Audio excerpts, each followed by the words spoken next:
scrutiny meeting of the 28th of November. Shall we go round the table and introduce ourselves? I'm Councillor John Bevan, Vice Chair of the committee. My name is Philip Slaughter. I'm the Scrutiny Officer and the Clerk for this committee. I'm Dominic O'Brien, Scrutiny Officer. Hi, Councillor Pippa Connor. I chair the Adults and Health Scrutiny Committee and I'm Vice Chair on this committee. I'm Matt White. I chair the Housing, Planning and Development Scrutiny Panel. Hi, Makbule Gunes. I'm the Chair of Children and Young People's Panel. Thank you. Please note that this meeting is being filmed and taking part gives permission for that filming to be shown to the public. Apologies received from members. So I've had apologies from Councillor Simmons-Sappho. She's unwell, so she's given apologies for the meeting. No items of urgent business. No, Chair, no items of urgent business. Deputations. No deputations, questions or petitions. Okay. Minutes of the previous meeting. There's an error on page 3. It should refer to Edgecote Grove rather than Edgecote Road. So with that, change to the minutes agreed. Sorry, Chair. Sorry, we've got that one thing on. I think it's point 23. We're going to get the minutes of the conversation or the scrutiny we had with Councillor Chandwani added to the public pack.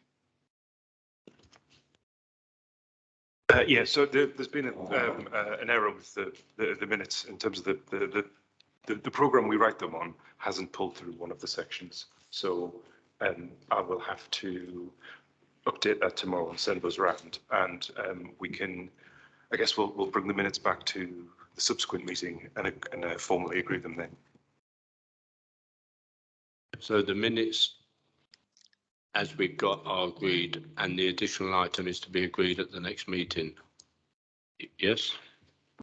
Yeah, I think we'll formally, it's helpful if you give it an indication that you're happy with the minutes and that they're an accurate reflection, but we'll formally agree them as a whole at the next meeting. Yeah, I'm happy with that. Just change to Edgecote Grove. Is that agreed? Yeah.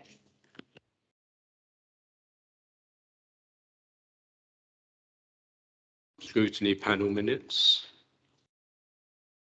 I've been through a few things here. I mean, just to make a couple of comments, it's quite obvious that the housing service has got a huge issue with recruiting staff and fire officers and extra resource. I mean, that's noted in the minutes, which I think was quite important. And then also the children's service has got a huge increase in demand for some of their services, which I thought was quite revealing. And then one minor point, blue disabled badges, although they're virtual online, you still have to have a physical one if you're going in the supermarket. So it's just a few points I picked out from reading the minutes, which was quite interesting. But other than that, it's all okay. Are we all agreed that those reports are okay? Yeah, agreed. Thank you. Now we got the question and answer to the Cabinet member for tackling inequality, customer services, etc. Seema, are you doing an introduction? Hi, Councillor Bevan. Yes, of course, if you would like me to. Firstly, can I can hear myself back, which is a bit awkward. So I don't know if that could be resolved. Is that a yes? We can hear you okay. I don't think anyone on screen can hear me because we're getting oh, it's stopped now. Okay, brilliant. Hello everyone. Apologies, I can't be there in person. I actually am also not feeling great, like a lot of Labour councillors, I understand. So apologies. So this part of overview and scrutiny really does concentrate on the customer service element and the welfare element of the role. I'm going to stop there and just take any questions rather than reiterate what it is that the role does. Right, would you like to go through the questions? Councillor Connor, would you like to ask your questions first and then Pippa, Seema, if you respond to them? And then we'll go through the three councillors and myself. Chair, just for clarification, do you just want me to start with the first one we've got on the call centre, and then if my colleagues have got anything on that they want to ask, or do you want me to ask all of them because I've got them on the different areas, specific areas? Let's do the call centre together because it's quite a big issue, and if other people have got questions, it makes sense to keep them together. Okay, thank you, Chair. So, Councillor Chandwani, I had a couple of questions on the call centre. I was just trying to sort of look on the site to see what we actually had as information as councillors. I think it would be really helpful to get an understanding at a strategic level from yourself and from officers in the room around how any, if the calls that are answered, are they actually, are they, you know, is that person directed to the correct service and is that sorted at that point, or does that person have to call 7 or 8 times? So that's the bit I thought that would be quite interesting if you've got any information on that. So once one person calls, whatever it's about, are they directed first time? Is that dealt with, whether it's resolved or not, but is it dealt with? The second question I had around the call centres, we obviously get data back on the performance. So is Haringey doing any better or worse than our London neighbours in that area? And do we know what the average time is for a call to be taken? And are there any sort of specific outliers? As you know, are 10% taking 90 minutes, but the rest are falling in within a certain average? But those are my 3 questions on the call centre. Thank you. Right, Chair, do you want me to take those 3 first? Matt, have you got any on the call centre? No? Matt Booley, any on the call centre? Right, okay, take those 3. Lords, have you got any on the call centre? No. Okay, take those 3 first, and I've got a few that I'll ask when you've dealt with them. Great, thank Okay. you. And if you can keep them in small chunks, because I'm going to struggle to remember everything. So I'm going to let the officers come in on the actual factual points in terms of actual numbers and stats, because I think that you guys should have that properly answered. But I just wanted to build some context if that's possible. So firstly, the call centre sometimes gets misunderstood as being the only place that everyone calls to receive any correspondence by phone or physically for all 100 services in the council. It actually is only there for 15 services. So in answer to the question about how often people get their phone call answered, it does depend on what they're calling for. So there are times that I get residents or other councillors saying, oh, my resident phoned or I phoned and I was on the phone ringing and ringing and ringing and ringing and ringing for like 20 minutes. And I'm like, well, that's impossible because our phones in the call centre don't ring. The first thing that happens is you get an answer that says, welcome to Haringey Council, press 1 for 2 and etc. So I just want us to be clear about that. The call centre is the front door for 15 services out of a potential 100 in the council. And what I'm hoping Scrutiny will do is to question whether we have these 2 models that are running simultaneously, i.e. 15 services go for a centralised place and then another 75, 80 don't, and whether that is okay. The second thing that I can say to you is when people do phone up, it's not a switchboard. So what we are doing is we've got all of the staff in the call centre who are there and trained on basic level 1 and level 2 of that specific service. So the idea is that somebody phones and they're not saying we're going to transfer you through to parking or we're going to transfer you to council tax.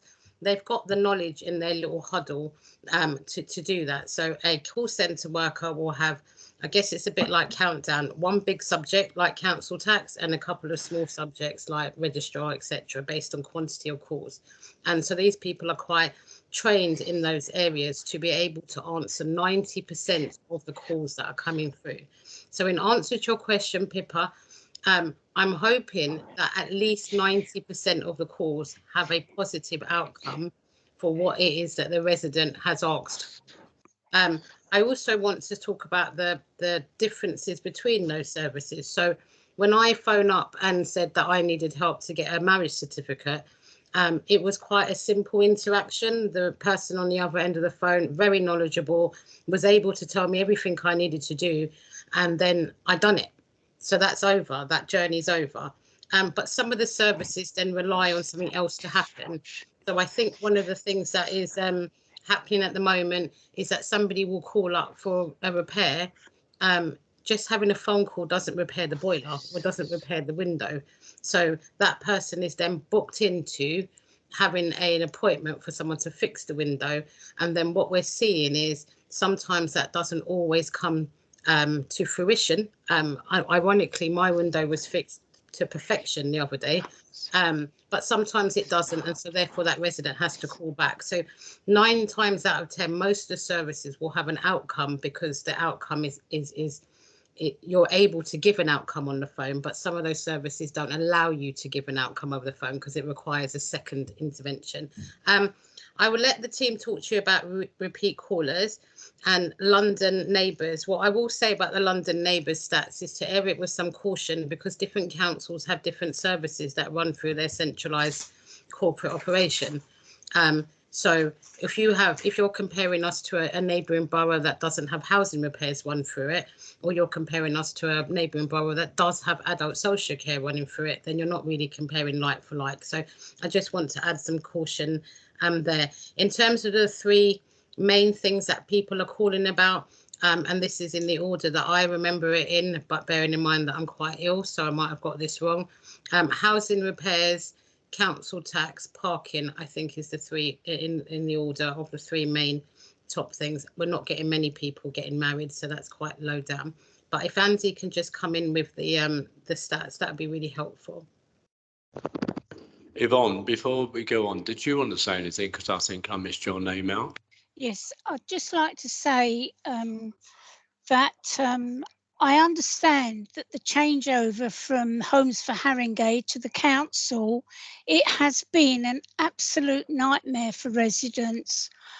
I've been waiting for 4 windows to be repaired, because they were supposed to have new glass when they came round and did the survey. Here we are, 2022, and I'm still waiting. Secondly, when you get through to the call centre, you don't always get an operative that knows what is going on. And just to give you an idea, I wanted a repair done down in the residence room, and she said she couldn't book anything because it didn't have a number on the door.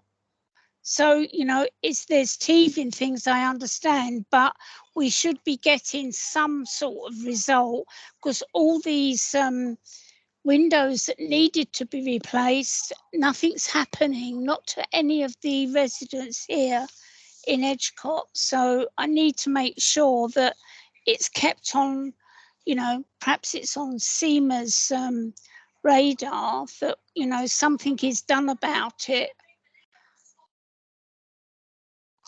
Thanks ever so much. Thanks, Yvonne. Officers, can you keep your responses as brief as possible, because I want to get in as many questions as possible. Thank you, Chair. Just introduce myself first. I'm Andy Briggs. I'm the Assistant Director for Corporate and Customs Services. So the contact centre falls under my remit.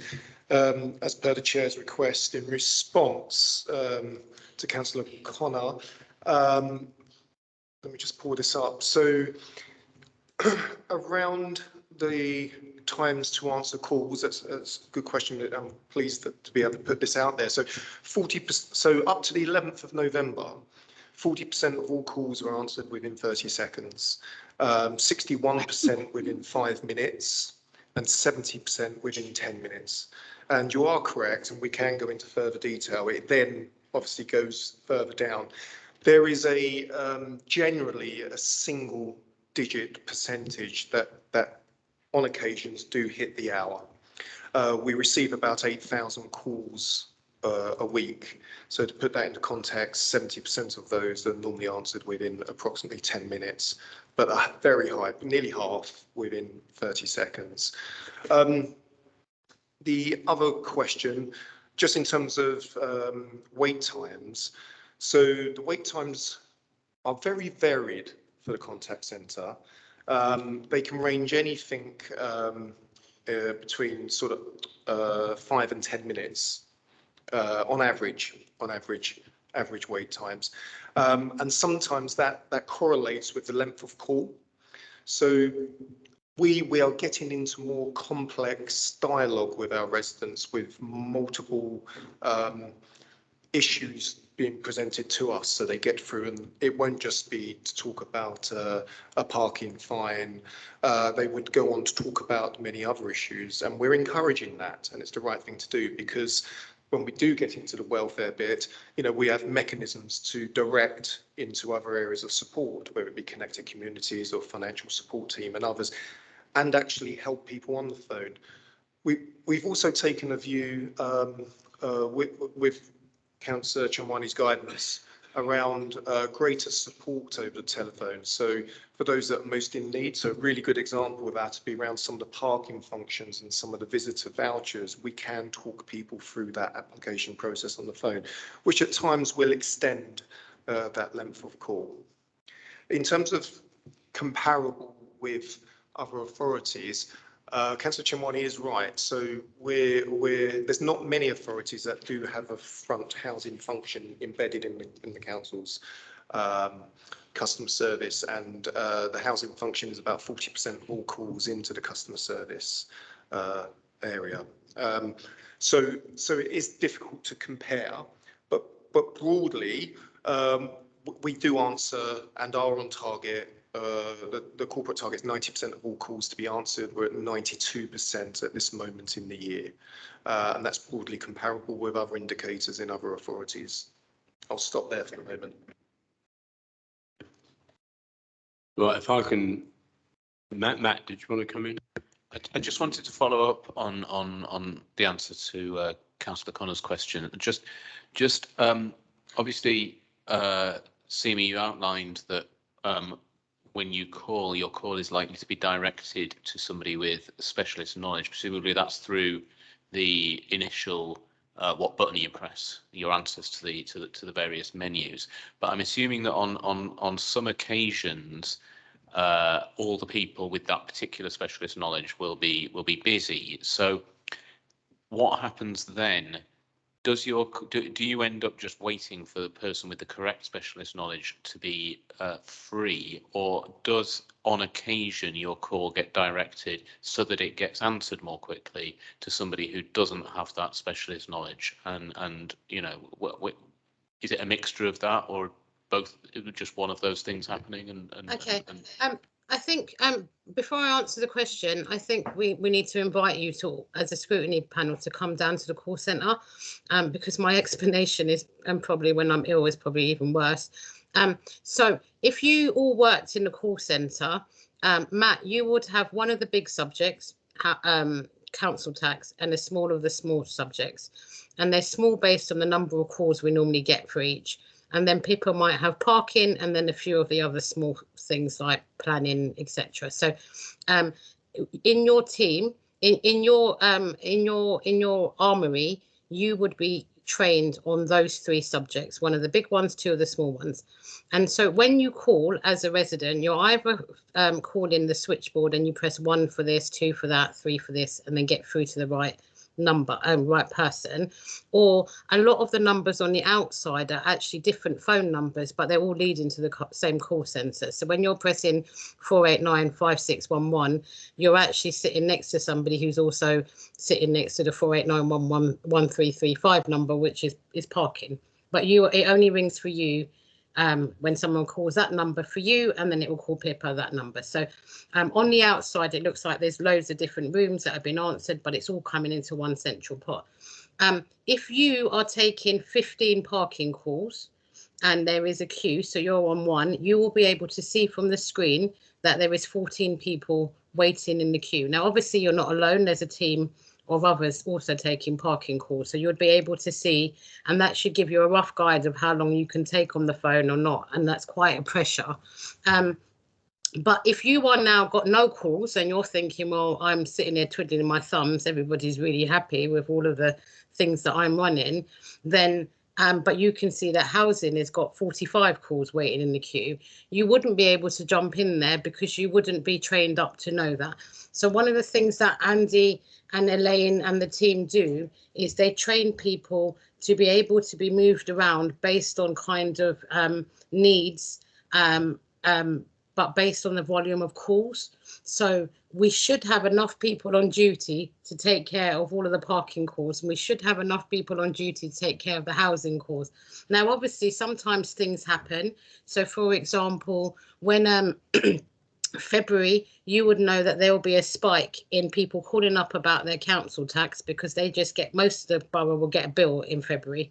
And so therefore, we will train up more people or have more people working between the beginning of February and the end of March on those times. So there's a lot of logistics that go around it. But no, it wouldn't be a case that you're working on and registrar and you're and no one's really calling through to you, because you would have a big one calling through to you anyway. But you couldn't then jump in and go and help another team because you just wouldn't have that experience to know how to book a plumber. So what I don't want, I don't think people are calling, no matter how lovely the call centre staff are, I don't think anyone's calling for a chat. They want an outcome. And so therefore the person answering the phone needs to be able to give at least an appointment or at least a resolution to what they're doing. So that person will be trained. They're not specialist trained. They're trained and they're scripted in what we believe, based on years and years of people calling us, what is 90% of the reasons that people are phoning us. Now, if somebody phones up and says, I've just moved in and I want to set up my council tax account, that's really great, because 90% of people will call for about something like that. If they said, please help me, my husband's been deported and I haven't got the council tax address and I don't know what's happening, this becomes quite specialist. We haven't trained anyone to deal with that situation. It's very rare, and therefore we will call upon the council tax team to go back. I'm hoping that's kind of giving you a differentiation. But 9 out of 99% of the people that are calling about council tax are probably calling about 1, 2 or 3 things that we've trained people in. Thanks, Emma. I'll ask a few things now. I've done some test calls today, so some of these might be ideas for officers to consider. So I've done quite a few test calls. The repairs service cut off totally on the first one because it just had too much. It just cut. When I did it the second time, the wait time was 25 minutes. The leasehold service actually replied directly without any wait at all, which quite surprised me. And I must say I was quite impressed by the introduction to the calls. It's really clear. The verbal speaking is really clear. The options are really clear. So I was really impressed with that. So what I'd like to know, when you get a feedback report, is it split? So you've got 15 services, I think you said. Is the report split down to show that leasehold is answering within 2 minutes, repairs is cutting a load of calls? So you get a specific feedback report on every single one of those items. Good. And then another thing I noticed, the 5611 number seems to operate differently to the 0000 number, because when I used the 5611 number, I never got an opportunity to seek feedback. I was never offered the option of a callback on that number. It seems to be operating differently from the 0000 number. So in my mind, there should be one number, 0000, because that was doing everything. It was asking, you got a text for feedback. It was asking if you wanted to call back, and it was also telling you your position in the queue, which the other number was not doing. So the other number is not doing 3 things that the 00 number is doing, if I put that over clearly. And I don't think I made any mistakes this afternoon when John, I was can I doing just this. ask what time you called? Well, they're varied times. I've got all the times here, but they're varied times. Some were in the morning, some were in the afternoon. So that's perhaps a suggestion for the officers. And then also, Seema, I'd like to ask this about your staff. I'm sure the call centre staff in the UK, all of them, all the companies, is there some kind of professional organisation that they can become members of and enhance their status and become recognised as, what shall I say, the best call centre staff we've got? I'm just wondering, because I think I vaguely read somewhere in the past that type of organisation facility is about, and I'm just wondering if we should, you know, include our staff in that type of organisation. So I think, and then the other thing, Seema, the last thing I wanted to say, Seema, I think at the last scrutiny meeting, you said when you get these feedback reports, every year you get a report, you said to us that you weren't really happy with the way the outcome of that report was dealt with or used or taken advantage of to improve services. I wonder if you could give me some feedback about what, if we as a scrutiny panel should be doing something to make that report more useful and more effective in its outcomes. So I think that's my main points that I've got. So firstly, I'll let the staff answer about why there's a difference on the two lines. My guess is if you are on the Homes for Haringey line, so just so that everyone knows, queue callback basically is when you're on the phone and they say that you're 10th in the queue, you could actually just press a button, and when the 10th person comes up, we will phone you back. So it's all done automated, so you don't really lose your place, but you don't have to listen to that really irritating music. And if you are on pay as you go or you are paying per minute, then you're not draining your credit. So it's a really good way. It only works though if the fact that there is, it's not going, if it happens after 4 o'clock, it doesn't work, because the guesstimate is that we won't be able to phone you after a certain time because we will be closed. So that's why I asked what time you called, John, because maybe queue callback didn't click in to the Homes for Haringey one if you phoned after 4 p.m, because we don't know if we can call you back, because actually 20th in the queue might actually be at 6 o'clock. So it is a bit difficult, but we need to look into that, because I don't think that it's nice that we have two different services running with two different things going on. Yeah, those two calls were after 4 o'clock, Seema. You know, even though with a cold, I was sharp enough to figure that one out. Aren't you a little bit impressed? I know you are. Okay, so can I just go back to your substantial question, which I think is important. I cannot believe, I mean, I've lived in Haringey since I was 3 years old, and I have probably in my whole life only had to really call the council about 10 times in that 40 years. Admittedly, some of that, a quarter of that, I was under the age of 10, but why would I call the council? And so I find it quite fascinating, if I'm honest, that 8,000 residents are called, or 8,000 calls are coming into our call centre every week. And so we need to question why people are calling. So when I interrogate the data with Andy, because we interrogate it together, we do know that 40% of our calls are repairs. And we do know that of those, 40% of those people are calling back all the time.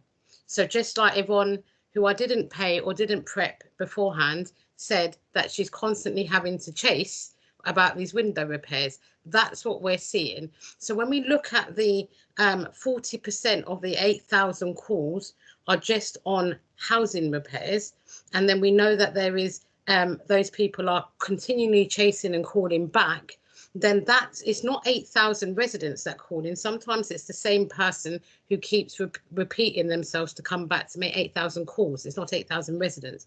So in answer to your question, and I'm being really harsh on housing, it's not just happening with housing, it's happening in council tax, it's happening in a lot of services where sometimes we send out a letter and no one understands what it means, so they get scared, so they phone up, and actually all it means is something in jargon that could have been explained easier.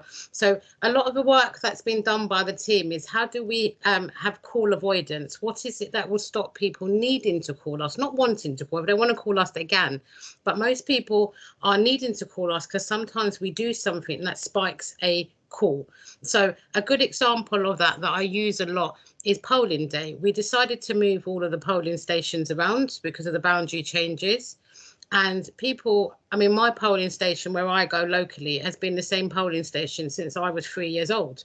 It moved. Loads of people got confused. And so loads of people were phoning the council saying, where's my polling station? And so I need to question, why did we not have a massive comms project running ahead of time to let people know? All we done was change it on the polling card. And most people just didn't really notice that because the polling card looks the same as they normally have it.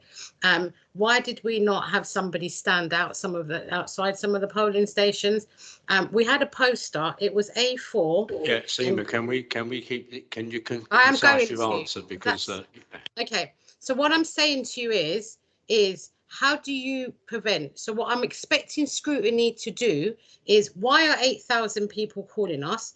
What is it that the council can do to get things right the first time? What is it can it do to make sure that it allows people not to need to call us? Putting a QR code outside a polling station when old people were going up there, including me, I was 44, I didn't know what a QR code was either. What did we do to prevent? And so this is the sort of things that I'm hoping that firstly the data will show us, but then it will be interrogated by Scrutiny to answer the substantial part of your question. okay, so basically we need to work together. When that report is produced, we need to work together to see if Scrutiny can help in any way. Okay. And Seema, the Professional Association for Call Centre Operatives, can you do a little check if that's something that might enhance? I was going to defer that to Andy. Thank you, Chair. So just a bit of background. We was with the Institute of Customer Services for a couple of years. It was costing us about £15,000. We didn't believe we was getting the value from that. So we are looking at alternative options at the moment. So there is a contact centre accreditation. It's not used that much by local authorities. There's a lot of private sector in there. To give Scrutiny members some reassurance, every week training is conducted on a Wednesday morning between 9 and 10. Given the variety and vastness of what the contact centre officers and customer service officers have to deliver on a weekly basis, we devote an hour of training every Wednesday morning to, at worst, read through the team briefs, the updates from services, and get up to speed in terms of change of what might have happened in terms of being able to liaise with residents over the coming week. So that happens every week. But we will explore whether looking for a formal accreditation is of value or not.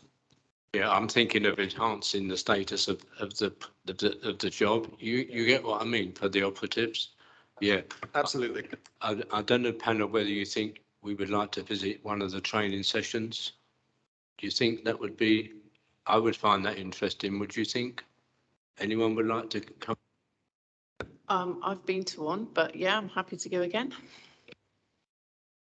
Okay, sorry, just to interject, they are very varied. So if you would like to, so for instance, I think this Wednesday or next Wednesday, we've got Mark Grosskopf coming down from the Jewish Orthodox community to tell us about the restrictions in terms of digital accessibility for that community. So it can range from something in terms of getting to know our communities better, through to some very basic functions in terms of contact centre or customer service. So do let us know if you want to come, and more than welcome. Yeah, I think we'll put that in for the new year because I think we're all tied up with lots of other things. Right. Any other questions on Seema? Before I hand over, have you considered combining the email addresses for inquiries now and removing the homes and just having the one members inquiries, or is that still a target for the future? Because I think that confuses a lot of councillors as well.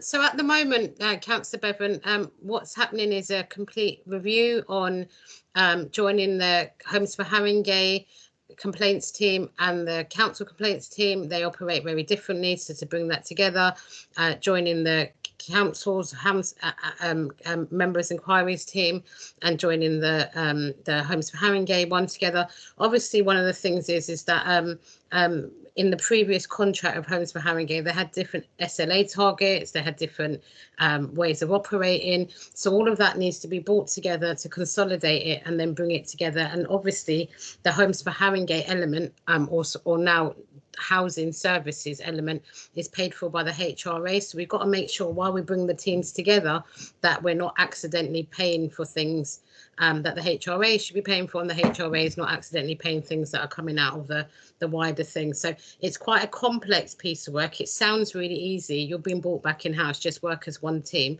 And they've got the same titles like complaints and members inquiries, but they were operating very differently, and we need to bring those together. So that's happening. And Andy, don't tell me I've got it wrong, but I thought that everything will be back and up and running and together in this new kind of joint structure where we don't see those demarcations for April. That's correct. So Elaine Prado, who's on the call, is working on a specific piece here to bring those two functions together. The lift and shift of the function, is that happening sooner rather than later, because there's been a recent resignation of the person that's leading for the housing side. So we're taking the opportunity to bring the team together quicker. In response to the emails, we are unpicking the emails now. So Elaine might correct me, but I believe they have all been done. I could get shot down here, but I believe now that you don't email Homes for Haringey, it goes into one email box for that. The option is there actually. If anyone chooses to use the Homes for Haringey one, it's still live. However, it does all come into one box. So if there whatever the confusion might be, it doesn't need to be confusing, Councillor Bevan.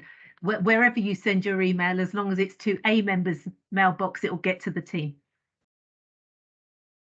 Yeah, okay. Right, any other questions for Seema on other parts of, not other than the call centre? Right, McBurney, do you want to come?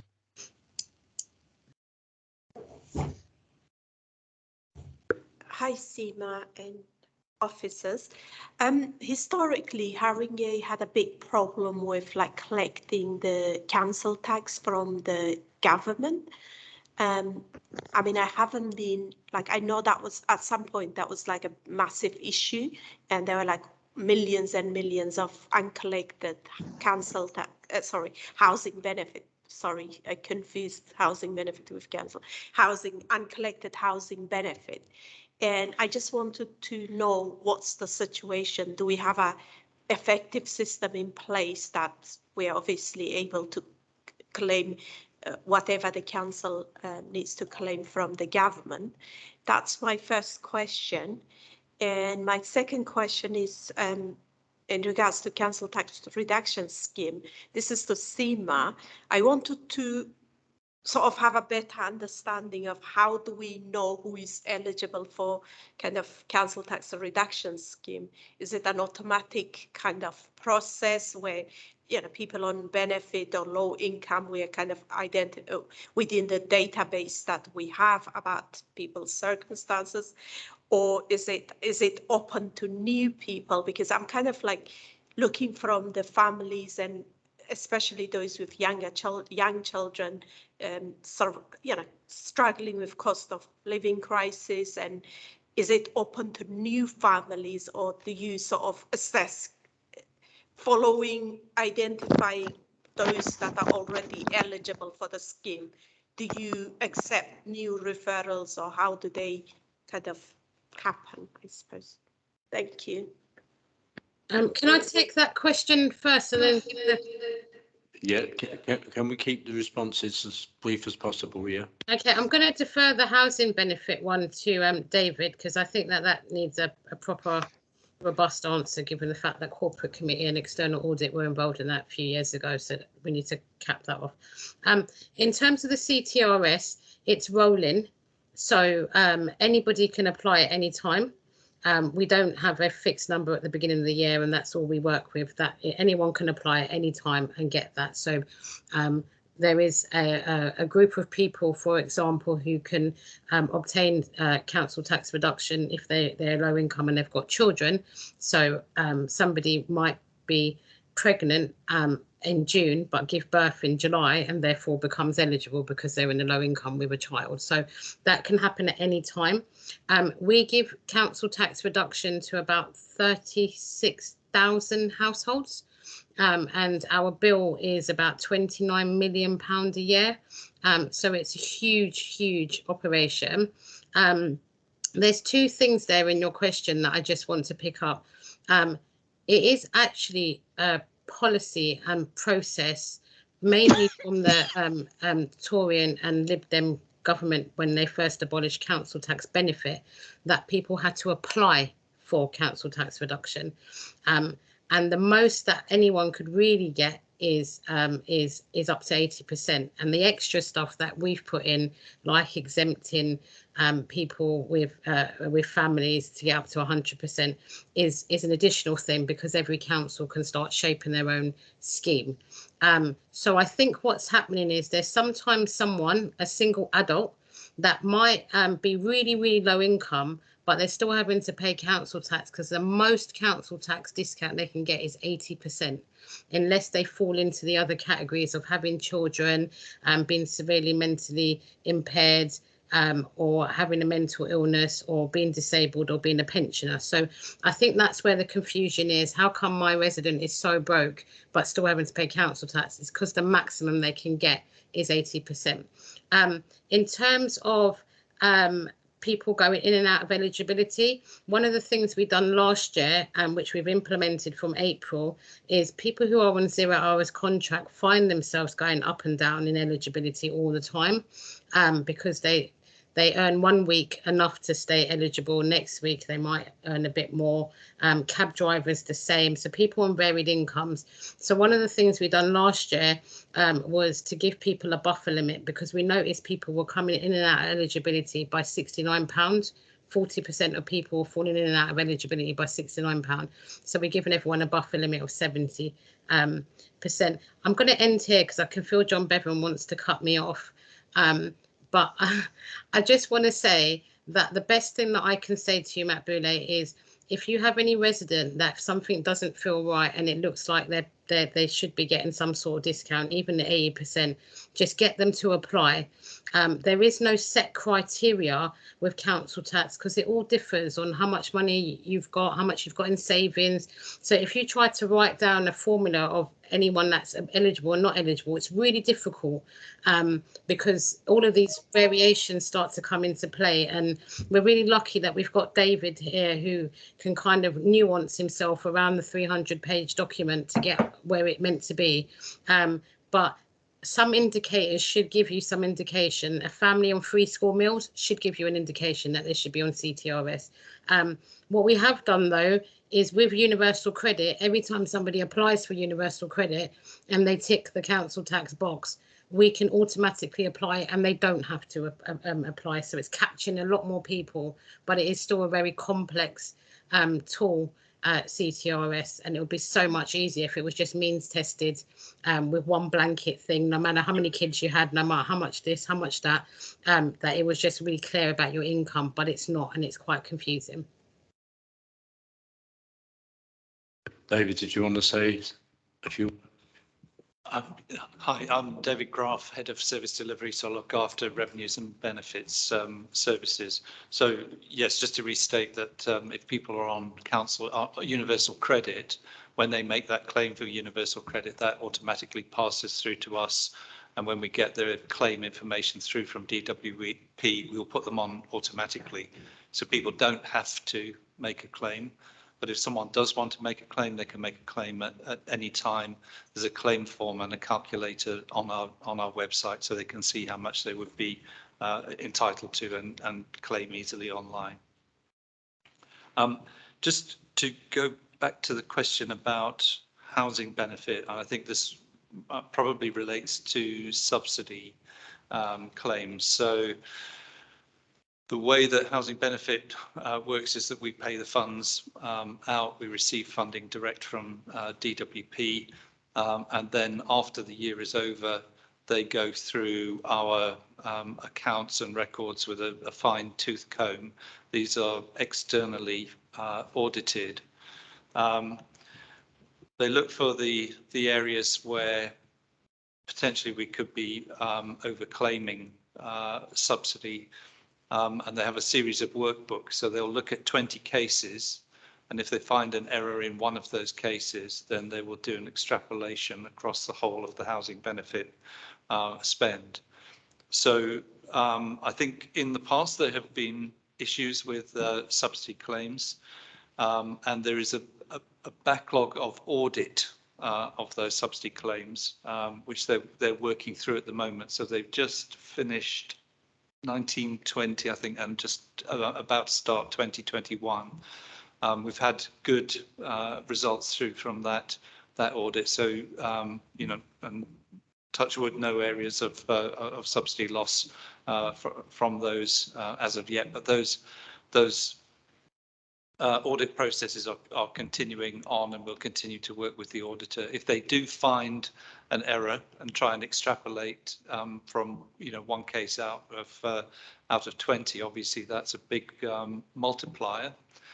So we would then have a negotiation with them. We would look to check some more cases to show that was an isolated incident. So that's the sort of backwards look on the week-to-week management. Every week I get a report from our subsidy officers.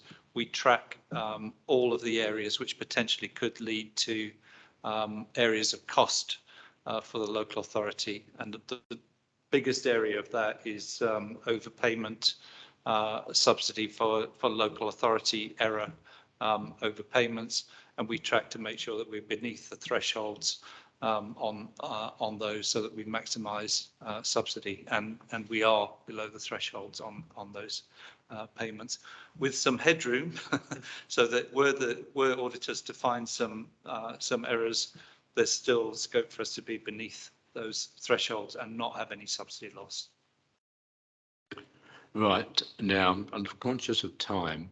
Pippa, you said you got a few questions. So Pippa, can you do a couple of yours now? How many, you got many questions or? A few. So I've got one on the two on Haringey Here to Help, one on the welfare advice, a follow-up to David on the last bit, following on Matt Boulet's question, and two on the ethical debate debt policy. Right, well, if you ask all your questions, and perhaps some of them will have a written answer rather than convoluted conversation. Yeah. That's no problem. Thank you, Chair. So just following up on the previous question from Councillor Gunners, one area that springs to mind is fraud, because we know that there's you're naming quite some very large figures there, £29 million, 36,000 people.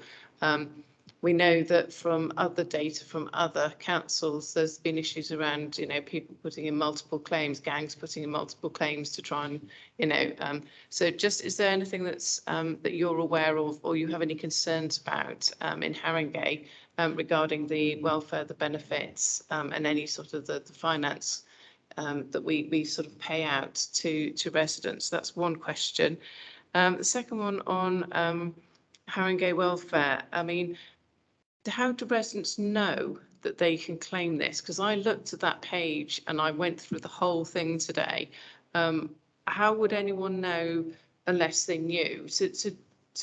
Who tells them that? Do they get advice proactively from somebody when they first sort of, put claims in for anything else? The Haringey Here to Help, the Warmer Spaces Initiative, I think it's brilliant. There's some excellent stuff. Shine is doing some really great work by the looks of it. The bit I'm concerned about is that on the regular spaces where there's initiatives happening, I didn't see anything in places like Muswell Hill. Now we have a large population of people who need help, advice and support. I'm just really concerned that our libraries aren't, although they're open and they're warm, there's nothing outside, on the boards to say that there's anything happening for residents to go in. There's no special initiatives to bring in children, young people. So whilst it's fantastic it's happening elsewhere, and I had a look at all the venues that you are doing, that's brilliant. I'm just a little bit worried that some parts of the borough may not be getting anything for our residents to realise that that's happening. The ethical debt policy, it says a mental health crisis breathing space will only be available to client who's receiving mental health crisis treatment. Again, that brings me back to who lets a resident know. If a resident's having a mental health crisis, who then says to this resident at that point, oh, by the way, you know, you can have this, you know, how does that work? And so my question is, how many people actually do get that? What numbers do we actually have? And it also says we're going to create a new team of benefit advisors, initially adding an additional 2 posts as benefit maximisation officers. Just as that happened. Thank you. Okay, Councillor Bevan, I can rush through them quite quickly. The first one about the warm welcome, it actually sits under Councillor Des Nevis. So if there is a written response, it probably needs to go to her and her team. Sorry, it's just under Haringey Here to Help. It so is I went under through your Haringey Here. site. So Haringey Here to Help is not a cabinet officer's site. It's a council initiative which is putting together all of so it's also got free school meals, which sits under Councillor Brabazon. So it's everything that supports a resident. So it's not just specifically about what happens in my portfolio. So that's why it's under there. But there's loads of things that are under there that don't sit under my portfolio, but they're all things that help people in Haringey, which is why it's under there. Just to quickly run through it. So in terms of the fraud, I guess CTRS is a secondary benefit. So people who apply for CTRS would have had to have proven other things before they were able to be eligible. So, for example, they would have had to apply and be accepted for universal credit before we then accepted them for CTRS. So the checks are done by the DWP, or they would have had to be at pension claiming age, and therefore they would already have to approve their age to the government through their own ID. So CTRS is not a primary benefit, it's a secondary benefit. So those checks that we have to do are not as substantial. We do have something called DWP real-time data, and basically real-time data is connected to DWP database and the HMRC database. So if somebody who is earning over £1 million comes to us and says that they're earning nothing, can they have CTRS? We obviously do the checks on the database, and it will tell us what their income is, and we can say no, you've been rejected because actually we know you earn more. So there's always those checks that happen. In terms of how many people and how do we tell people about CTRS, it always astonishes me that so many people have managed to claim it, because I'm not going to lie, it's something my brother and sister recently didn't know about, and I had to tell them. So I guess there's various ways. The reason that my brother and sister had to look into it is because our parents passed away in the last 2 years, and so they were living with them. But actually it was in the letter when they got the death certificate, all of the things that you could do, and we do the same thing in this borough. So we're constantly feeding people to let them know, and that's one of the things about Haringey Here to Help, is to double check. But we're never going to get everybody like that, but we have got substantial amounts of people. I think doing it automatically by universal credit is really helping shift that up, so it's not about knowledge, it comes automatically with your claim. In terms of the breathing space, is the real name for it is a debt respite scheme. It comes from government. It came in 2020. It was passed by law, so we have no choice but to do it, which is a great thing. There's 2 strands to the debt respite scheme. There is one where you can just ask for a break and you can only ask for it once and have a break while you sort out, and you don't need a mental health crisis to do that. And there's another one, and you can get a maximum of 6 months break for that one. The mental health one is indefinite. The reason that it's not kind of overexposed to residents is that they cannot call for it. A qualified financial advisor or a qualified mental health advisor can call for it. So those mental health professionals are very well aware they can call for it, and anybody who is a trained official FCA financial advisor knows they can call for it, and that's where we accept the referrals. So a couple of months ago, I tried to call for it. I'm not acceptable as a person that can call for it, because I'm not an FCA professional. The CAB said that they wanted to hold before we called for it. So it's not something you can just, everyone can just ring the doorbell and ask for a respite. There's a whole kind of government process around it of who's allowed to call for it.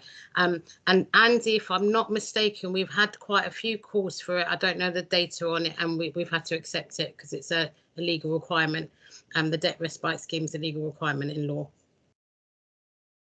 I hope that was fast enough, Councillor Bevan. It was, but I've got a couple, sorry, the two bits that weren't actually answered. So the first bit, Seema, thanks. I understood all the background. The bit that actually I was asking is do we have any numbers of fraudulent claims? So as a council, have we picked up, working alongside the DWP, any fraudulent claims? You might be saying none. Actually, council, we have no fraudulent claims in Haringey, which, you know, so that would be really helpful. And the second one is the numbers around the ethical debt policy. How many numbers do we actually have, and are we getting these two officers in? Thanks, Andy. Oh, sorry, the two officers are in. If Andy can answer what the two officers are doing, with the fraud, if I'm not mistaken, I think Andy or David can let you know. I don't think it's so much in CTRS. I think the fraud cases are coming more from the housing claiming, and so claiming council housing and then claiming housing benefit. But I'll let them two answer that bit. Thank you. Just in terms of the housing benefit fraud, where we identify housing benefit fraud, and we do that through officers reviewing cases, working with our internal audit, we would then refer those cases on to the single fraud team. Haringey, as every other local authority, had these fraud resources moved to the DWP team almost 10 years ago now. So because we get few new claims for housing benefit, there is much less opportunity for fraud than there once was. We've had two cases recently where we that had gone through the courts that were identity fraud relating to DWP claims that then had a housing benefit dimension to those, and we got a substantial sum of money back, which I'm trying to think, I think it was £400,000 back. So yes, housing benefit fraud is still around, but that will be investigated by DWP. If we spot anything that looks strange, then we would make a referral there. Both of those cases it was identity fraud, and I think two fraudsters, I just remember they were called David and Victoria, with multiple identities. The benefits maximisation officers, they do a mixture of things. So at the moment they're working on a project to identify people who are potentially better off on pension credit. So we've got round about 1,000 people, and we are working through that list to contact those people and advise them that they potentially could be better off on pension credit. And they're also involved in, they get ad hoc referrals. So if someone contacts the financial team in the contact centre, they can be referred through, and they will have a look through and check their benefits for them and make sure they're getting everything that they should be doing. But that project on pension credit potentially will be, of real help to a large number of people, and then there will also be working. Greater London Authority is starting a project also on pension credit in January, so we'll be part of that project as well. Right, Macbeth, if you've got one really quick, please, because I've got an issue that I want to raise, and time is coming up. What Councillor Connor asked, and also what David was answering, I suppose lots of local authorities are talking about, like, obviously income maximisation to help the residents in this difficult time, especially the pensioners. So I just want to understand, do you kind of like, based on the database, you do a benefit check for them and see who is eligible for what? Or is it something that they need to request? Because obviously we do have a large pension, residents who are living in sheltered accommodation. And I'm just trying to sort of think whether all of them are if they need any benefit maximization, that will help them to ease the pressure of the cost of living crisis. Yeah. Can I? Sorry. So Makbulo, I think one of the things, and I think maybe what we should do as a follow-up to this scrutiny is to have a session where we talk you through the lift data. Because what we're not doing at the moment is we're not going around advertising for people to come to us for help. What we're doing is using the low income family tracker data to identify people. So we can tell from that database that there is 1,000 residents who are of pension credit claiming age who are not claiming, because we can tell from the data, because it's linked to the DWP and it's linked to the HMRC. We can see the income of that house and see that they are eligible. And so therefore we're getting the list of 1,000, and Laura and oh God, I forgot who the other person's name is. So sorry. The two maximisation officers are then proactively finding those people. And so what we're trying to do here is, rather than just chuck out loads of leaflets as confetti and hope a few right people catch them and then run and get themselves sorted out, we're using strategic data to find these people and basically contact them directly in a really uber targeted way, because we already know, and all they need to do is like apply, unlock a button and probably get this money. Now, obviously, when we meet them, it might not be as simple as that, but the likelihood is we've pre-assessed these people using this database to get there. That said, if you think there are groups of people that we have missed, i.e. there's a group of people at a specific care home, then we can be coming in there and doing targeted work. But the other thing that I want the two maximisation officers to do is we should be training up the council staff that are working in those centres to work with those people to double check everybody as well. And same with all of our sheltered accommodation schemes, same with all of our TA schemes, etc., that we've got those staff there. So I think if it's okay, Chair, I would like to invite the committee to have a session to go over the lift data so they can really understand, because the lift data for me is the spine for all of our body of work. It is really concentrating us being a really data-driven, strategically driven, evidence-driven team, so we can pinpoint and target people. Right, well, we'll note that invite. I've got one other point before we let you go, Seema, because time is getting on. So the benefit maximisation officers, the Homes for Haringey officers that used to deal with rent arrears and financial support for the tenants, and all these government funds that are coming out ad hoc for residents to bid for help financially, are those officers dealing with those issues all working in one place, and are they all working together?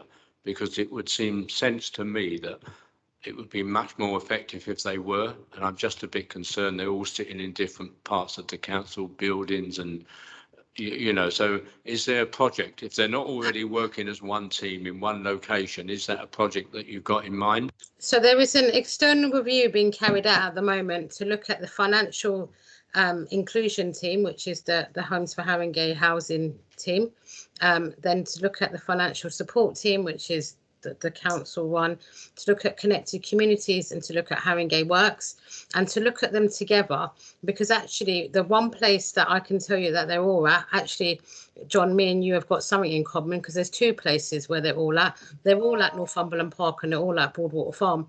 And so if you live on those in those two areas, you can see a connected communities advisor or a Haringey Works advisor or a financial support advisor or a financial inclusion advisor or a job centre advisor or a citizen advice bureau advisor.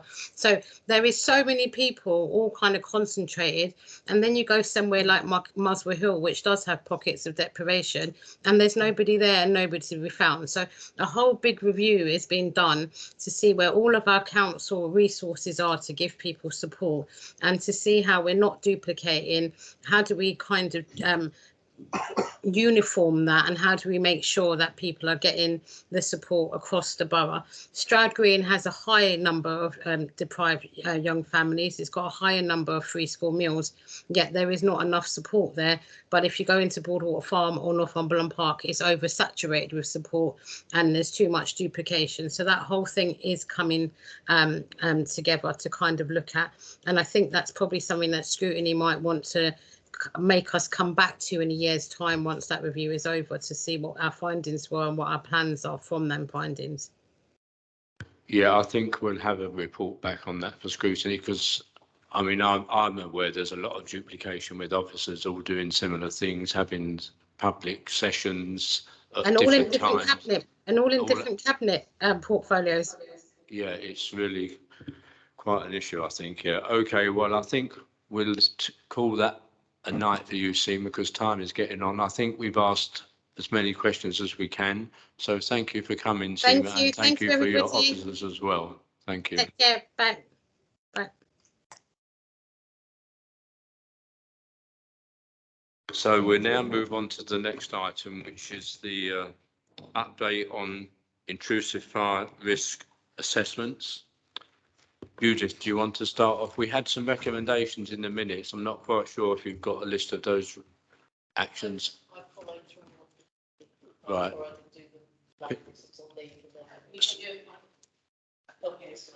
Sorry. So, yeah, I have sent them through to Philip today, but sorry for the delay in sending them through. I was on leave and then have been taken up with damp and mould for the last week. So just in terms of running through the report, I mean, this gives quite a clear overview of the fact that the Type 4 risk assessments were undertaken to all the blocks which are defined as high risk under the Building Safety Act, and a few more, because at the time we hadn't got clarity on heights of blocks, but also on our timber frame blocks within the stock, which are low rise.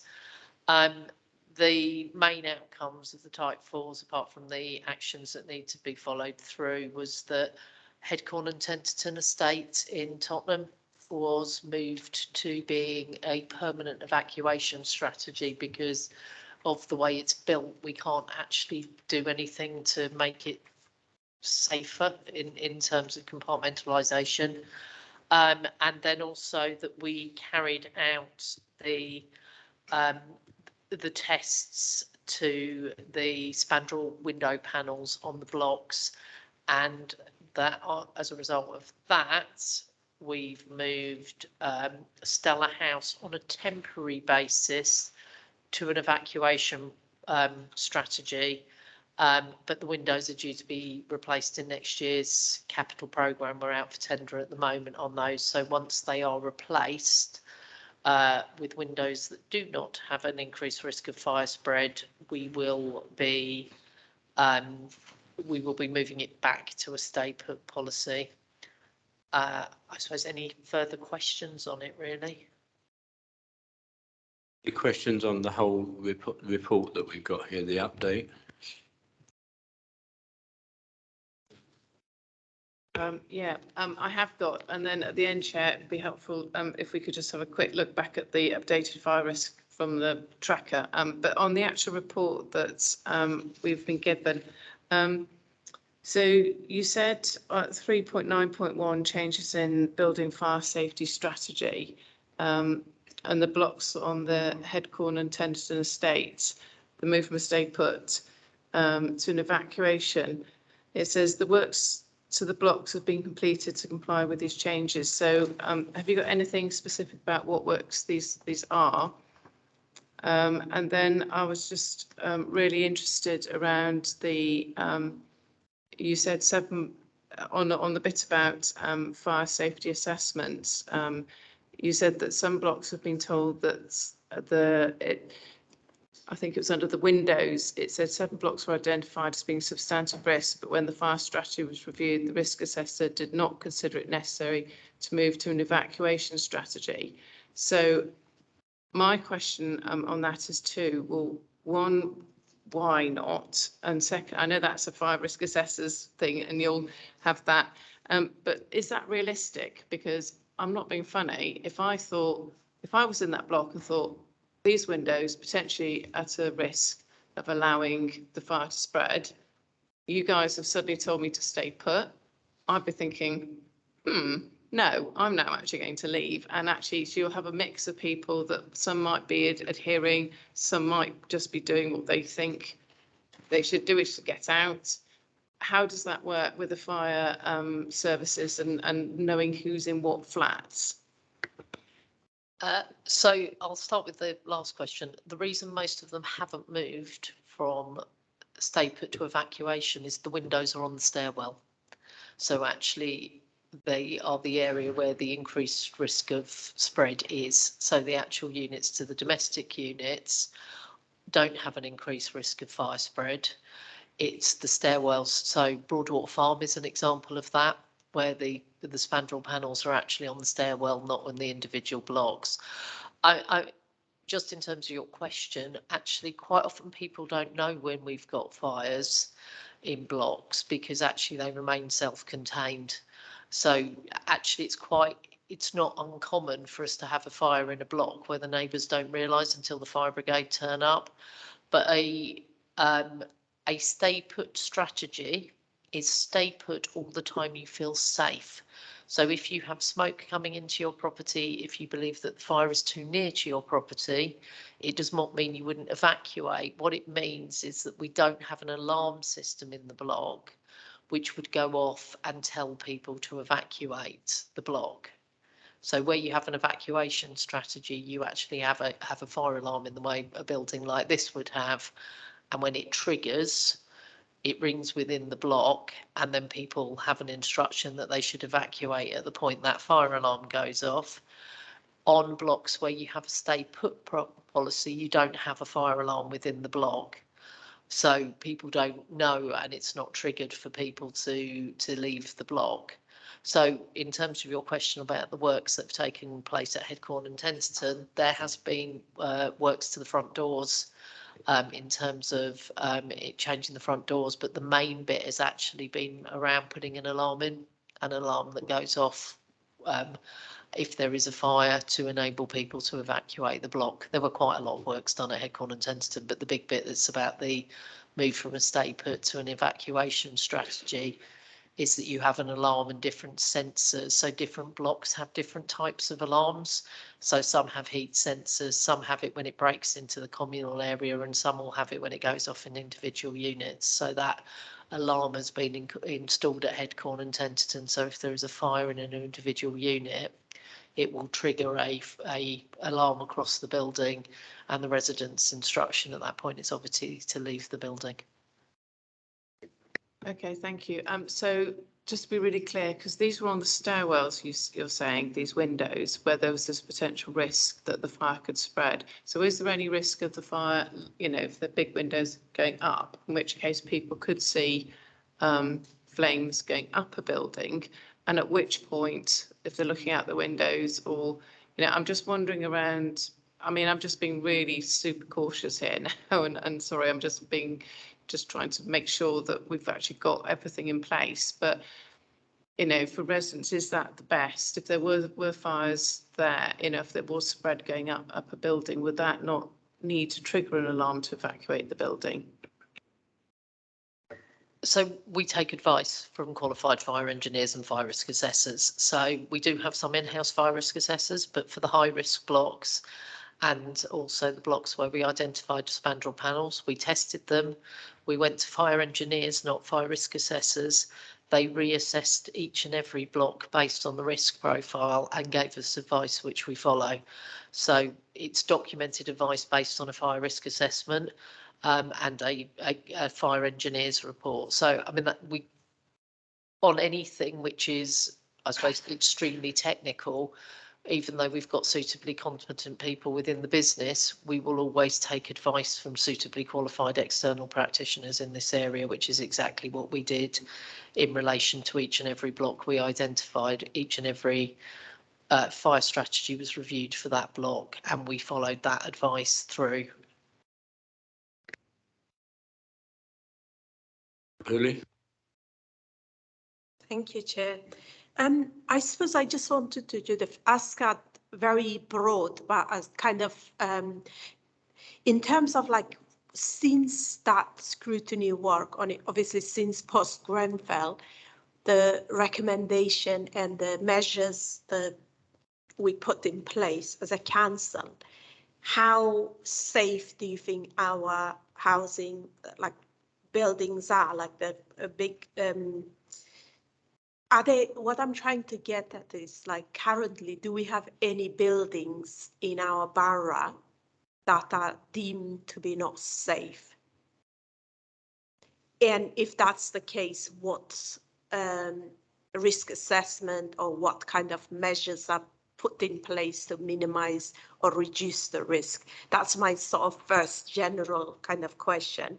Secondly, I wanted to find out that obviously, my understanding that it's been recommended a while ago that, and also council agreed that it will be a good practice to have like fire safety managers in place. I think the plan was to recruit up to 5 of them to kind of look around the, work with the housing stock and make sure they're in regulated, like they're properly kind of made safe. So they haven't been recruited yet.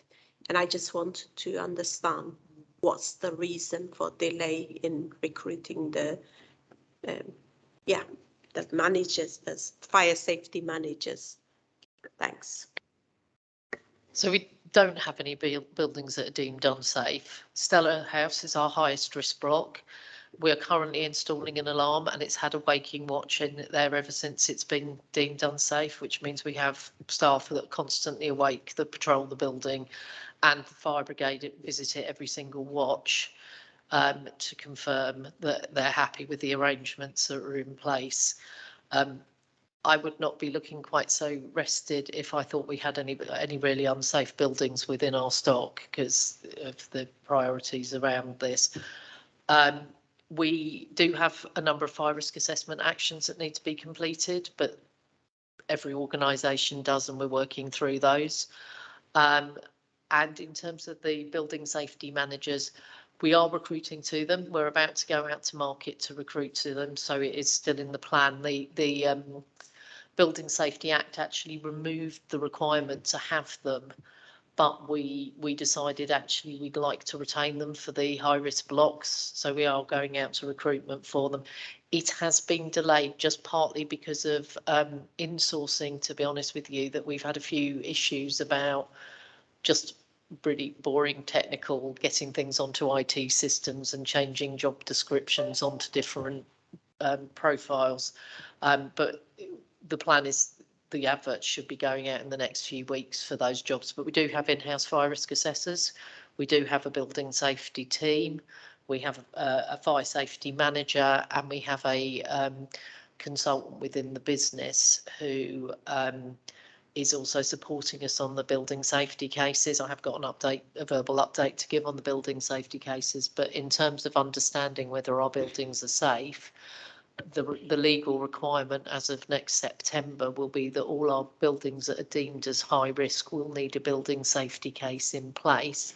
And those building safety cases are incredibly detailed. So they look at every single thing within the block in terms of how it was originally built, any alterations that have been done to the building.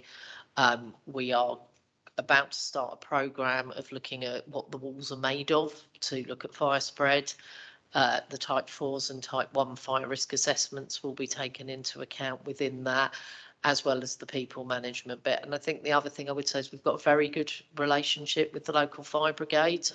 I was on the phone to the borough commander on Friday talking about a fire that had taken place in one of our blocks. So we do have an ongoing, we have a meeting at a really senior level about once every 6 weeks with the fire brigade and ourselves to discuss, to make them aware of issues. So things like the buildings we've been talking about with the spandrel panels, they have details of all of those buildings and all of our outcomes, so they are aware. It's flagged on their system as well as ours that they're aware if there are any issues with the block, then they understand the firefighting risks around them as well. Matt? Thanks. Yeah, I've just got a couple of points of clarification because you've said very clearly that we've got no buildings that are considered unsafe. But the report does talk of buildings that are considered high risk. It talks of buildings that are considered as substantial risk and buildings that are considered as moderate risk. So it would be good to have an understanding of what those terms mean in relation to the safety of those buildings. So also just another point of clarification. In let's see, in 3.6, it talks about high risk buildings in the plural, but then when we go down to, and maybe this is just in relation to the spandrel window panels, but it's not clear. It talks about 1 block, Stella House, being identified as high risk, 7 blocks as being a substantial risk, and 31 as moderate risk. So could you just clear up what seems like a discrepancy there? Thanks. So there's a definition of high risk buildings under the Building Safety and the Fire Safety Act. So the Building Safety Act 2022 and the Fire Safety Act 2021, which is a building that is 18 metres to the bottom edge of the top floor, from ground to the bottom edge of the top floor. So they're just counted as high risk buildings and will always be high risk buildings. They are just defined under the Act as being high risk buildings, and it's actually to do with how easily the brigade can fight fires. So when they can fight them from normal appliances versus whether they need specialist firefighting equipment, and that came out of Grenfell. And that is just what the legislation now says. So when we're talking about high risk buildings, we have them within our stock, and they are the buildings that are covered by the Building Safety Act and will require building safety cases to be in place, and where we're doing those at the moment. So there is a programme of work of undertaking what we need, and also we do have, they will be the blocks that have the fire safety managers in post to the building safety managers in post to inspect them on a regular basis, establish the relationships with the tenants. In terms of the spandrel panel assessments, they made an assessment of the risk of those spandrel panels. So there was one block, which is Stella, which was deemed as being high risk, and the others were given varying levels of risk, which is for us to prioritise when we do the works to those blocks. But they are, I want to be very clear, they are safe. So that is why we went back after we'd done that to the fire risk assessors, assessed what our risk was, and asked them what we should do to ensure their ongoing safety. So when you're talking about the spandrel window panels, you're saying there's a high risk of them. There's an increased risk of fire spread. There's an increased risk of fire spread, but even when that risk is deemed high, that's not so high as to make the building unsafe. That's what I'm saying. So, I mean, I suppose if you think about them, they're the panels in the bottom of a set of windows. So quite often there's, on all but one of our buildings, for instance, there's courses of brick between them. So for fire to spread, it actually has to move up there. So you can see them all around the borough, actually. So you'll have a window with a panel at the bottom of it, and then a brick or a bit of concrete, then a window, then a panel. So they look at whether how fire will move within the building if there is a fire. So it's a high risk for that particular element of fire spread. It doesn't mean that whole block has a high risk of fire spread, if that makes sense. So it's not like Grenfell where the entire building was clad. And we do, as I say, we do talk to the fire brigade, we talk to professional fire risk assessors and engineers when we're looking at this before we deem it. We don't just go, it's fine. And when actually we did raise the concerns about Stella House, we put actions in place immediately to make sure that was resolved. Thank you. Right, so this report is for noting, is a quick. Chair, sorry, I've got one other. So 3.9.3, and you're saying about the fire risk assessments level 4. My concern is that they've been delayed since 2020 because of the teams that you've just discussed. We've got one in my ward which is quite wooden. It's mainly wood, and my concern is that even with these, this team is going to be set up. How long would it take? Because obviously they're huge, so I can't think of the word, high rise blocks in the borough. So how long would it take to get round to all of the ones that you wanted to do under this fire risk assessment on the type 4? Because I'm concerned it's going to take a very long time before we get to that building. So the type 4s have been done for all the buildings we're doing type 4s on. So the type 4s have all been completed. So they were complete. It says it hasn't happened and the work's still outstanding. So in terms of, sorry.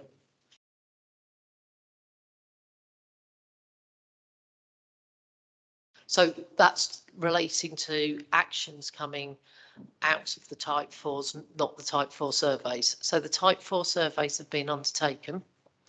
So type 4s, as explained in the report, are intrusive surveys. So you literally bang a hole in a wall and see what's behind it.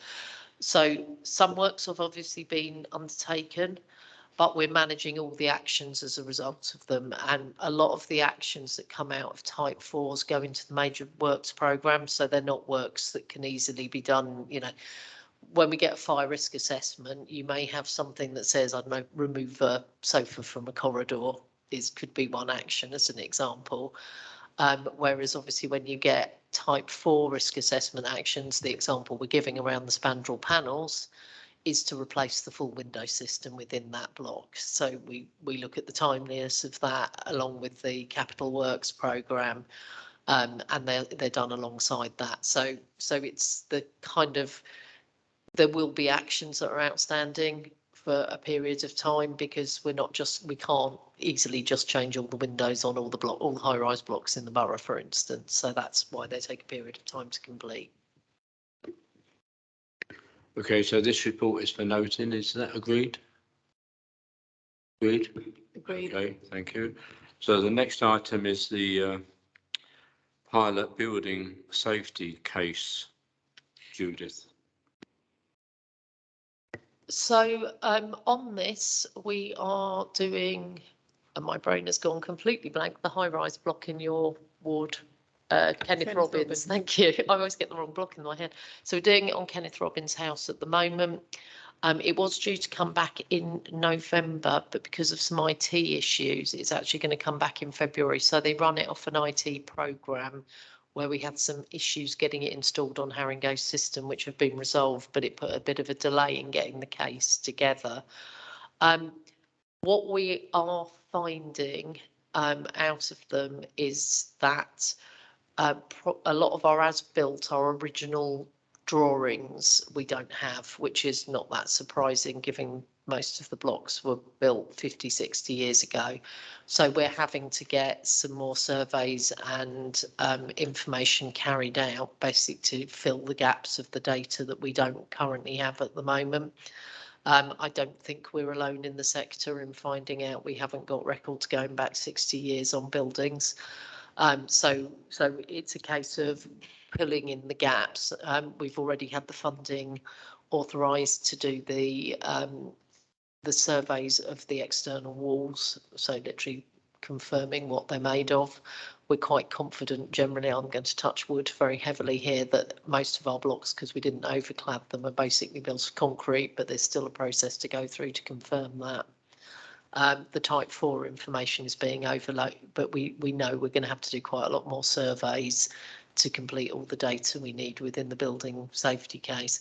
One of the things we have been quite successful on is we've done the initial work with the residents. So part of it is each block has to have a resident engagement strategy around it in terms of, so we have an overarching resident engagement strategy for fire safety, which links into the overarching resident engagement strategy, but then each and individual block, you have to work with the residents to develop that. So we've actually, we've done that piece of work, and we've done workshops with the residents at Kenneth Robbins to start building up the resident engagement strategy for the individual blocks. And then once they're written, the building safety managers who are looking after those blocks will then own that resident engagement strategy, the bespoke resident engagement strategy for that block. So the building safety managers don't just act as the kind of people that go around inspecting it and checking things are right and things are done. They also are supposed to act as a champion for the residents to raise any building safety queries.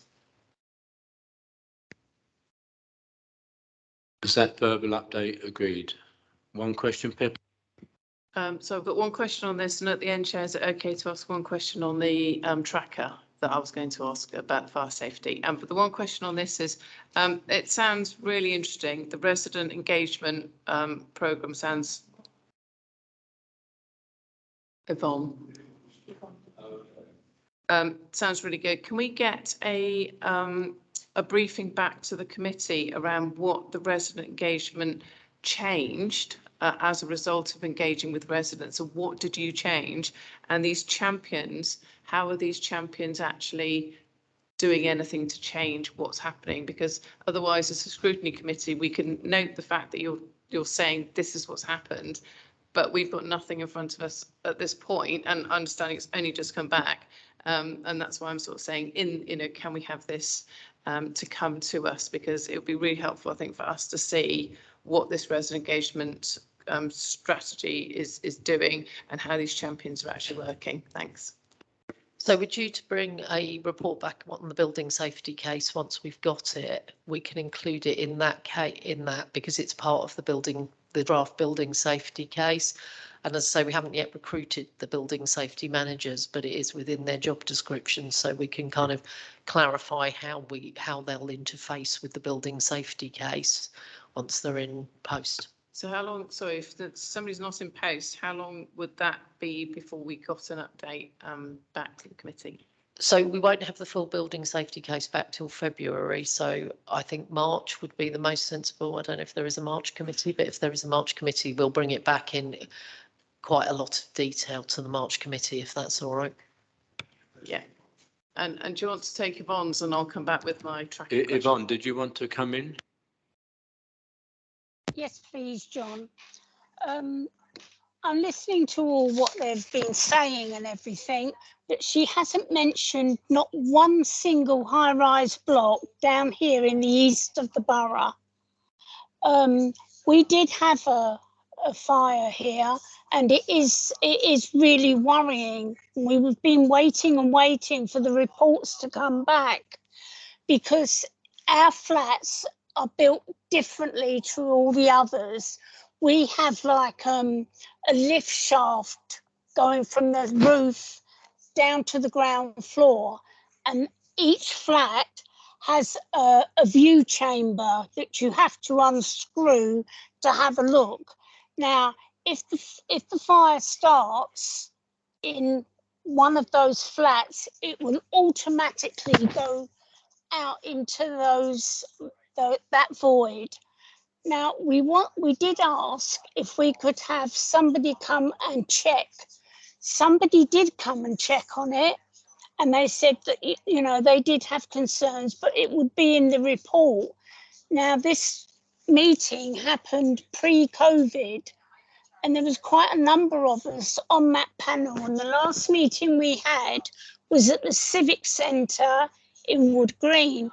Now, I never heard no more once COVID hit, so we don't know what's happened to any of these blocks in the east of the borough.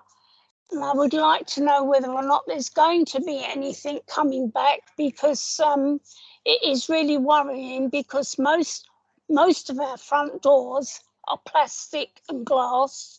Our windows are all plastic and glass. And it's just like a huge wind tunnel I'm the only one that's got a cupboard in my room where you can actually see up it, but all the other flats, they have a chamber in their bathroom. So could you give me some idea of what is going on and whether or not the east of the borough is going to be checked, because some of those blocks have been up more than 20 years. Some of them must have been up 40, 50 years. So all the blocks have current fire risk assessments. I actually reviewed the Edgecote Grove fire risk assessment before I came to the meeting today. In terms of, I know there'd been a query around the secondary means of escape, which isn't in the fire risk assessment. Just because you have a composite front door does not mean a composite front door is unsafe.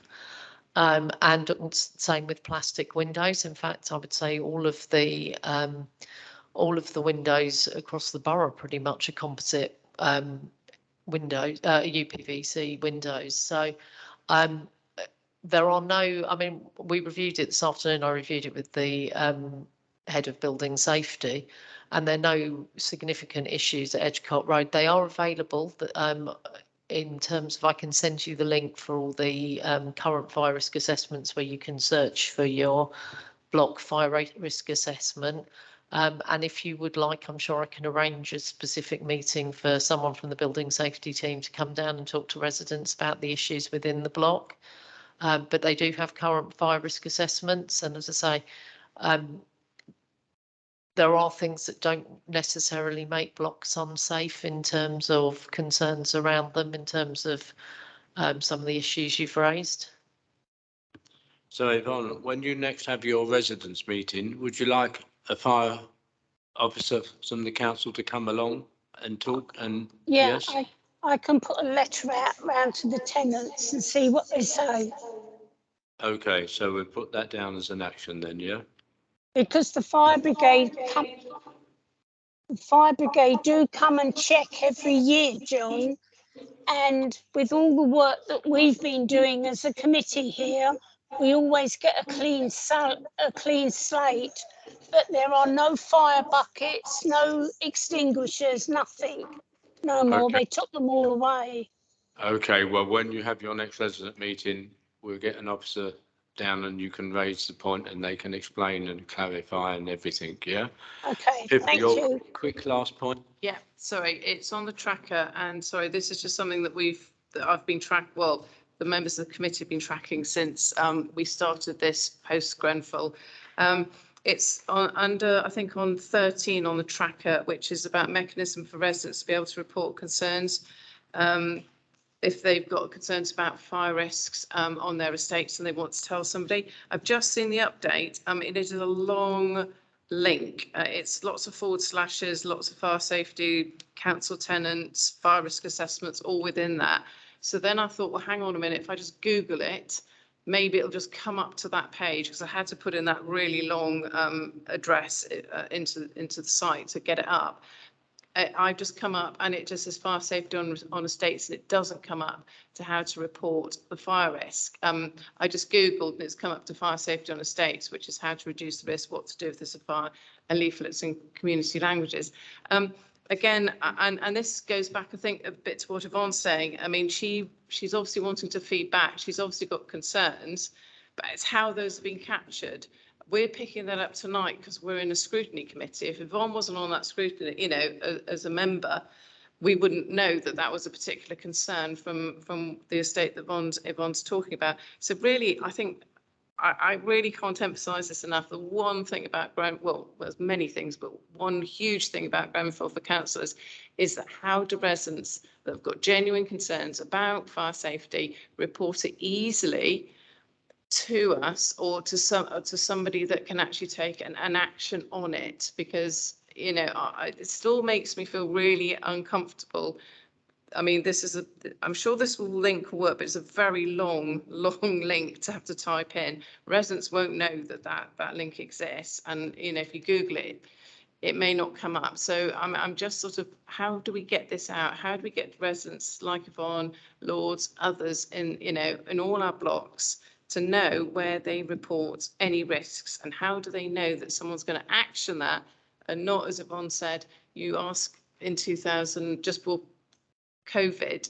And tonight we're saying about somebody going in to speak to the Residents Association. So I'm sorry, but that still really is a burning thing from the very first,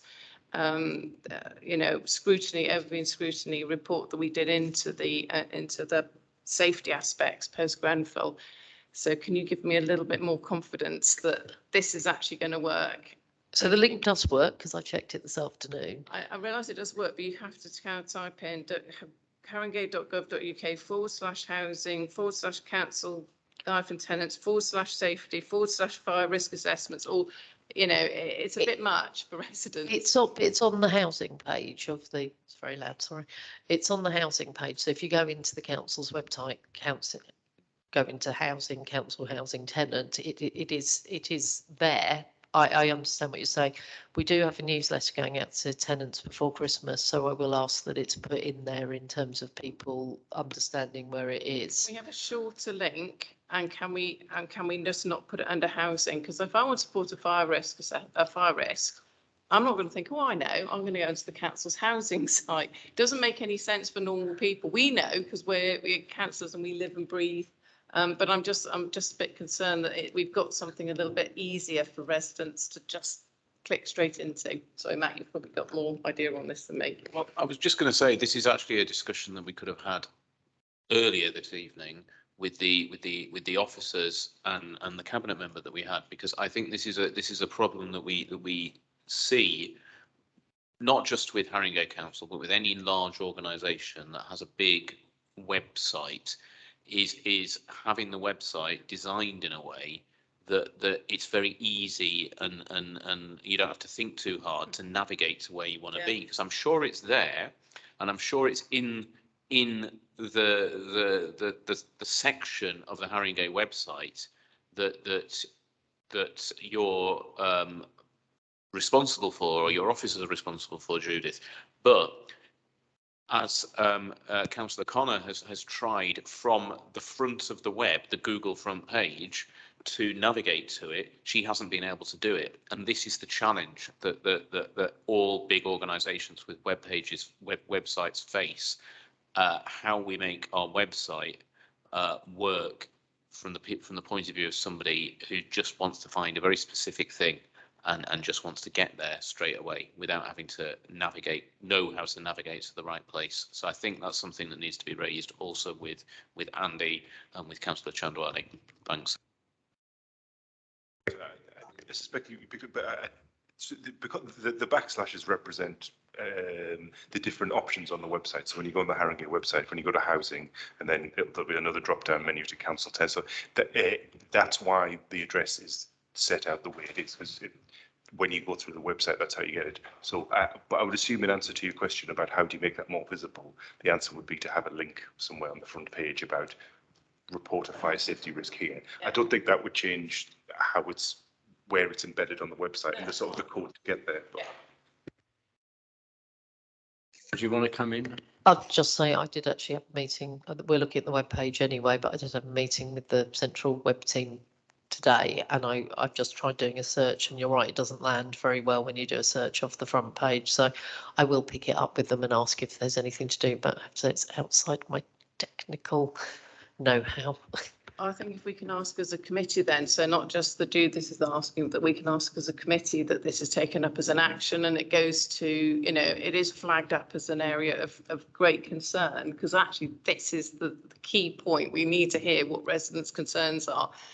As councillors, if we don't hear, we can't, anyway, it's just one of those big lessons from Grenfell, and I just really, really want us to have that as a really easy, click the button, you go straight through. Thank you. Right, so we'll list that as an action then, yes? Okay, so that verbal update from Judith, is that noted and agreed, yes? Yvonne, did you want to come in again quickly? Yes, just quickly, just to let you know how many of us really feel quite strongly down here in the east of the borough. The resident engagement team that's based up at Commerce Road, they put on a couple of days fire training for the residents. I attended that, and you know, we were all certificated for it, and I've never let it go. I've just carried on with it. And I think that, you know, something needs to be done, if we can, to make sure that you do get residents that are in these blocks trained up to be able to do something if there is a fire that breaks out. It's worth it, John, because I've made arrangements with the fire brigade here in Tottenham. They come every year and they've given me a clean bill of health for the last 10 years. So, you know, I think that it's important that things like this are actually done, and the resident engagement team are very good at making arrangements for residents to do the training. Thanks a lot. Judith, do you want to come in on that? I mean, it seems to be a good idea that that type of training is available, and whether residents associations themselves could contact the fire brigade and arrange, because I think that's what Yvonne does that off her own back. So we have recently done resident training on the fire risk assessment, on the fire safety changes. I have to say that, I mean, I will pick it up with the fire brigade when we next meet with them, but I have to say the normal message if there is a fire is that you leave and you phone the fire brigade is the normal directive. We don't have firefighting equipment, for instance, within blocks because we wouldn't expect someone to fight a fire. We expect people to leave, shut their front door and phone the fire brigade and allow them to deal with it because it's the safest way forward. But obviously greater awareness of fire safety and making sure people report concerns is really important to us, and goes back to Councillor Connor's point about the fact we need to make sure that that works easily for people if they have got concerns, so we can make sure those issues are addressed. Okay, well, with that, so we note that report then, the pilot funding for pilot building safety case. Yes. Thank you. Thank you very much, Judith. Thank you. So the next item is the work programme update. Officers are going to, I think, talk about that. Yeah, so thank you, Chair. So there's 3 updates on this. First of all, on the work plan for the Overview and Scrutiny Committee, just referring to page 55 of the main agenda pack. So we've got 2 meetings coming up in January, as we always have this time of the year, for the budget. So on the first one on January the 12th, we've got the Your Council priority, but our assumption is that won't take the whole meeting. So we've also added cabinet member questions with Councillor Davies, Communities and Civic Life, and then also the complaints annual report is scheduled to go on there. The following week is on January the 19th. That's all finance. So that's the overall budget scrutiny recommendations, questions with Councillor Williams for doing finance, and then also the Treasury management statement. So I just wanted to check that seemed like a reasonable sort of set of agenda items for those 2 meetings. So just to note, we normally have the Treasury management strategy beforehand, don't we, as a training? Is that still happening this year? That's a good point. I will pick that up with the head of Treasury. I would assume so, but yeah, we'll pick that up. Okay, and then the following line is the scoping document for the renting in the private sector is there to look at. Say a few words about that, or If that's where we are, then yeah. Just so this is for us to agree at this point, is it? Yeah. I think formally it has to be agreed by this committee rather than my panel. So yeah, so we just decided to do a scrutiny review on the council's landlord licensing scheme. There's been a additional licensing scheme in place across the borough for about 3.5 years, and the selective licensing scheme in the east of the borough come into force in the last week or 2, I think. So we just wanted to make sure, have a look at what the council's been doing, what's going to change. Just make sure that what's happening is working in the interests of the more than 1/3 of the residents who rent privately, and many of whom have no option but to do so. What we don't want to do is for the council to be contributing to the gentrification of the borough, the increase in rents and all that kind of stuff.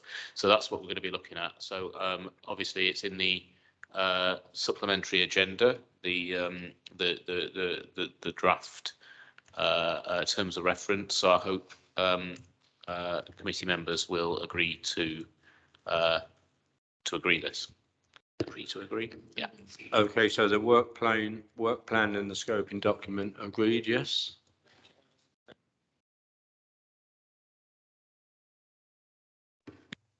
So just a couple more points, just to finish off on the work programme. So there was, just to let everybody know that we've got a couple of sessions provisionally booked in, evidence sessions for the violence against women and girls, a scrutiny review. I'll circulate the dates by email, calendar invite, but basically we've got a session on Friday the 9th of December at 1 p.m. and then Wednesday the 21st of December at 5:30 p.m. So we'll circulate that. Just would like to get a steer from the committee about whether you're happy to do that on Teams or whether either of those sessions need to be in person. I mean, it was my opinion that at least one of those sessions should be in person, because I think in-person meetings are much more, what shall I say, on the officer's mind rather than Teams. So I think at least one of those sessions should be in person. Your view? Well, from previous experience, it's completely okay to do it over the Teams online. I think then we have, obviously we can give different times as well on maybe during the day. That might make it easier for some people to join at home with I don't see any reason why the evidence gathering session has to be in person. I mean, my preferences would be online, but I'm equally happy with the majority's suggestion. Okay, Matt and Pip. Okay, I like in person because I just find that easier. But I could take your point about ease. I'm just wondering whether we do one in person and one online, one on Teams and one in person. Would that be? I would say personally, I also prefer in person, but I'm aware that that's not the case for everybody, and that holding it virtually might make it easier for people to attend. Because then you don't have to get from one place to another. You can just, So I think maybe if we could play it by ear, and maximize the number of people that can make it. If we're all able to make an in-person meeting, and we're all happy to do that on a particular day, then personally I would prefer to do it that way. But if we all can't make it, and more people would come to a virtual one, then we should do it that way. Lourdes and Yvonne, have you got a very quick opinion? I don't mind doing in person, but because it's winter and it's dark out there and I've got a long way to come home, so and on my buggy I'll be too worried about it, especially with all the gangs that are down at Phillip Lane, not Phillip Lane, Turnpike Lane. It's really worrying when you go past there of a night. But otherwise, I don't mind doing it in person. I think the same as Yvonne. I would prefer during the day to meet in person, but at night to do it through Teams. Okay, so I think basically we're trying to go for one in person, one Teams, and the Teams one probably during the day if possible. Sorry, the Teams one at night, sorry, yeah. Okay, we'll see how it all works out, but that's what we're trying to aim for, yeah? Okay. That's fine. Okay, I'll put that to officers tomorrow. Yeah. Okay. No, I'll circulate the calendar invite. And then there was just one last item as well for me, if that's okay. It was just to let everybody know on the committee that the the Cabinet papers for Tuesday, the 6th of December have just been published, and it's going to include response to our recommendations on the Gambling Inquiry Day, which is quite a while ago now, but hopefully you remember that. So what the issue we've got on that is that we obviously need a representative of the committee to speak on this at the Cabinet meeting. So Councillor Bevan as chair could do that. Obviously Councillor Bevan wasn't a member of the committee at the time, but could be provided with all the information. Or Councillor Connor may be able to do it as vice chair, as she was a member of the committee, and is due to be at that Cabinet meeting already to speak on the sheltered housing scrutiny review. So there's a couple of options there. May want to have that conversation after the meeting, I don't know. But anyway, just to let everybody know that report is going ahead, and we'll provide an update for you on what happened at the next Overview and Scrutiny Committee meeting. Okay, well, we'll talk about that outside, yeah, okay. So I think we're now on to items of urgent business. No urgent business, and future meeting dates are there for your diaries. So I think that's everything. So thank you for attending. Thank you, Lords and Yvonne, for coming on the screen. Much appreciated. And we get all our actions listed and pursue them in the near future. So thanks a lot. Thank you. Yeah. Thank you, John. Thank you. Good night. Good night. Night, Lords.